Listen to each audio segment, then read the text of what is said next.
Hello everybody and welcome to this tutorial. I'm just gonna pick off from where I left off in the previous one.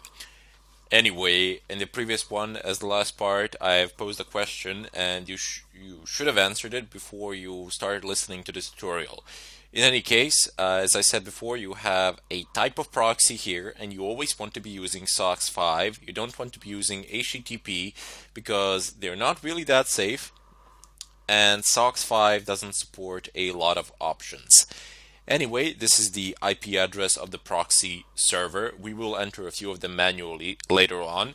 And this here is the port number on which the proxy server is listening, the port that is open. And over here, these two words, now some proxy servers, especially paid ones, will always have a username and a password. So you can just type them here in plain text, unfortunately, but it is assumed that only you and you alone have access to this computer. And besides, this file is not everybody can read this file anyway. So if you just type in the username here and password here, you will gain access to a certain proxy that you have chosen or that you have paid for. Anyway, these are just examples. We won't actually be using these proxies or anything of a kind. We need to go down below. And here is the end of the file. So if I just press enter a couple of times, there we go. So there is only one proxy active at the moment. It's SOCKS 4, and all traffic is being routed here. So our Tor, it says defaults set to Tor. Now Tor by default listens on this port, and our connections will be going through Tor now. But just in case, I want to add SOCKS, and you should really do this, SOCKS 5. Press tab and type in exactly the same IP address. By the way, this 127.0.0.1, this is the loopback address of your computer, so this is for inter-device communication. And if you ping this address, it means you're pinging yourself basically, and usually people ping this address in order to make sure that the IP protocol is set up correctly, even though they don't have internet connectivity. So let's just type in 127.0.0.1, same port number, space here, no tabs, 9050. There we go. Press Control O to save a file, press enter. And by the way, you don't need to use Nano to edit this file. You can also use VI or some other text editor in order to edit it. I like using Nano, it's practical and it's fairly simple. It's a lot simpler than VI. I know how to use VI as well, but it's a bit more complicated, so I prefer to keep it out of tutorials. Anyway, do Control O to save, as I've done just a moment ago. It doesn't hurt. You can press it as many times as you like. It doesn't really matter. And then press Control X to exit. There we go. Now we have the file saved.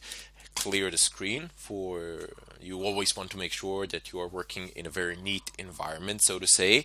Then go ahead and type in service Tor status. See if Tor is running. Tor is not running, so it gives you an answer. And what we want is to start Tor up. So service Tor start. Press enter. There we go. Now the Tor service has started and it is up and running. So the next thing that we need to do is use Proxychains in combination with our Tor and in combination with our internet browser in order to be able to access a third party in order to verify that all is working properly and that we are anonymous. A lot of people do the configuration and they type in service Tor start, and yeah, that's it. They don't verify the settings. They start the scan, and what happens? Of course, they get detected because they most likely misconfigured something. So that's really a bad idea. What you want to do is go ahead and type in Proxychains. So Proxychains. Now this is you do not want to browse the internet as root. We're just going to use it to verify our Proxychains settings, and I'm going to close the web browser. So I'm just using it for that purpose, and we will use Proxychains later on for a different kind of purpose, for scanning and so on and so forth, and then we can use it as root. But for a browser, it's not a good idea for security reasons. Anyway, Proxychains, and then type in Firefox, or you can type in any favorite browser that you have. I think Firefox works the best with Proxychains, as that is the default browser of Kali Linux. Even though it says Iceweasel, it's Firefox. Trust me. So type in Proxychains, Firefox, and we can type in the website that we wish to visit. So let's just type in www.duckduckgo.com. Now, DuckDuckGo is one of those search engines that is also anonymizing you. So they do not record your IP addresses. This is a very nice feature that they have, and I definitely recommend using it, primarily because you have a far greater extent of anonymity than you do when using Google or an equivalent popular search engine, as they do record your traffic, they do record your IP addresses, and that can be problematic in itself, especially when you're doing some sort of footprinting. You do not want to be recorded anywhere. Anyway, let's just go ahead and press enter, and the web browser is loading. You can see that the loading time is definitely not the fastest. It's a bit slow, but it has loaded it up. Let's just go ahead back to our terminal and see. Excellent. So you see that the link has been established here. There are some problems, as it says denied somewhere, but that's okay. You're bound to encounter errors here, a ton load of them, especially when you're using custom chains. You will see there will be more error messages than there will be okay messages, such as this one. But believe it or not, the connection still manages to pass through somehow, and it still manages to function in spite of that. Anyway, let's just go back and open up our web browser once again. And you can use pretty much a lot of services out there to do this sort of thing. So just type in check for DNS leaks and press enter. Wow, this was fast. Okay, so DNS Leak Test. Excellent. Let's go ahead and click there and see what happens. Hello. This is my public IP address now, 217.13.197.5, and it says that I am from Germany. I assure you, I am not from Germany. If you want to verify all of this, you can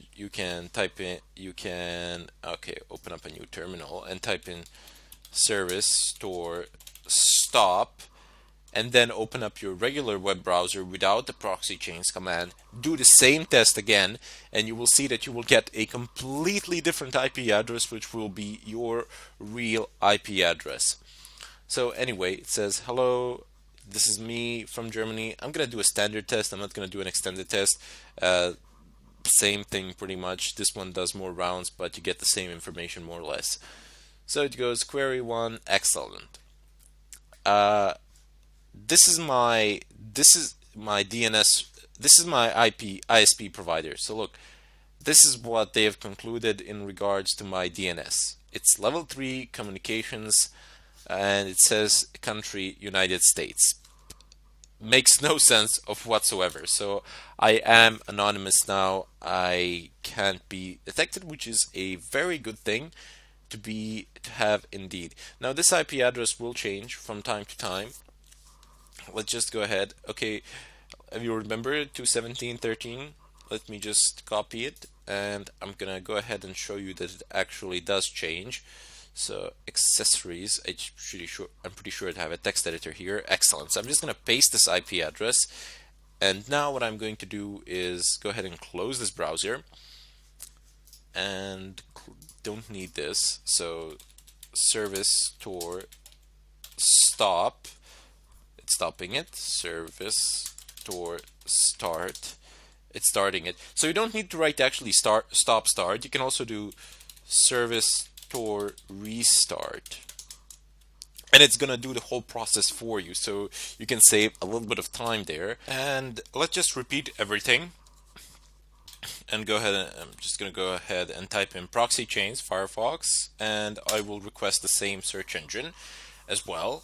Will it open? Now don't be disencouraged if it doesn't open it straight away. If it says, okay, you don't have connectivity, or the website is not available, or something of a kind, Just try typing in service space store space restart command a couple of times over again until you get it. Because sometimes certain IP addresses are blocked and you need to be assigned the one that is not. So just don't immediately jump to a conclusion.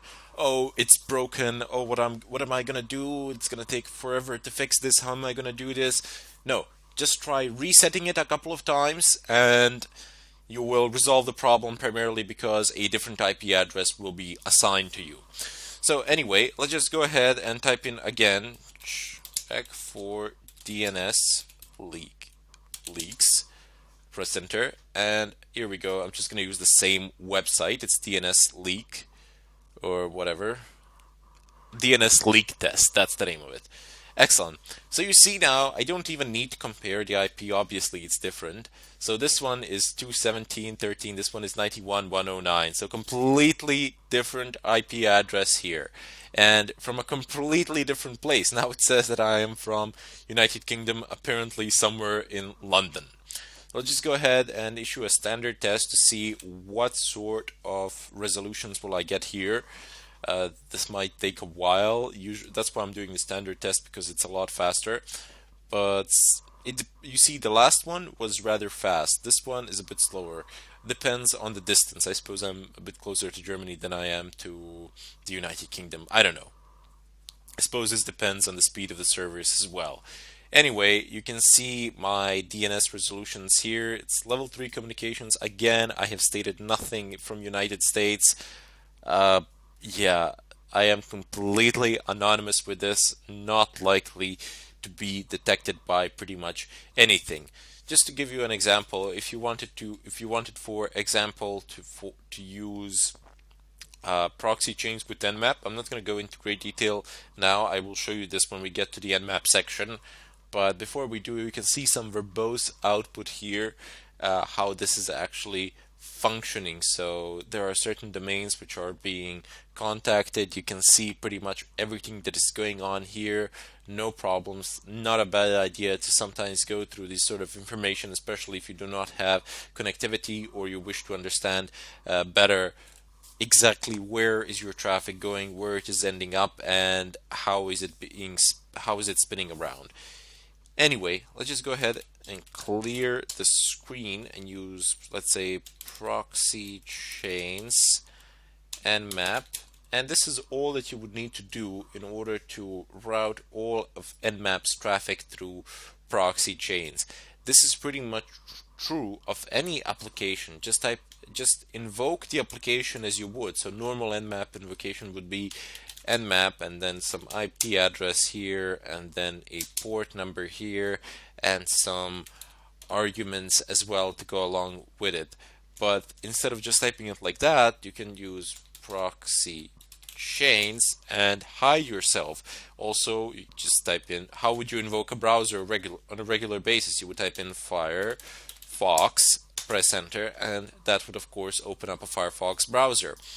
So any application that you can start through your terminal, and you can start all of them through your terminal, just type in Proxychains in front of it, and all the network information generated by that application will be routed through the Proxychains. Now, will it use a preset of proxies or will it use Tor? That is up to you how you have configured it. And there will be a part 3 to this. I will show you how can you import custom chains of proxies and how you can use those proxies to access things on the net or to hide your activity behind them. In any case, I bid you farewell and I thank you for watching.